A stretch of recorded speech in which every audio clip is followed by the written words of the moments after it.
the scariest thing that's happened is that we've allowed ideology to actually inform this. I mean, what we need to go back to is the basics. What's feasible? What's practical? What's affordable? And really, it's going to be about the cost. I mean, when people talk about green hydrogen, there are a number of studies that talk about the lack of feasibility of green hydrogen. It's just too expensive. Why wouldn't you think about blue hydrogen? Because it's got coal, but it's more effective. The cost is better and you're getting the same result. Why wouldn't you think about it? Because it's coal. It's just a nonsensical... It's been demonised. Correct. It's just a nonsensical kind of argument. But let's just be really clear.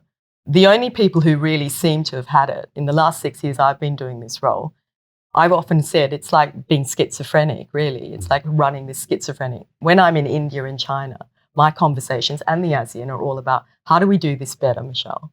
How do we extract more value per tonne of coal? And by value, we mean both economic contribution and environmental contribution. The idea that those nations don't think about the environmental contribution is incorrect. And it's actually wrong for us to assume that. They absolutely think about that. Their own citizens they want a clean environment, they want a sustainable way of life. But they look at sustainability not as CO2. They look at sustainability as the ability to sustain. And in the ability to sustain, that broader definition, you must look at both the economic and the environmental contribution.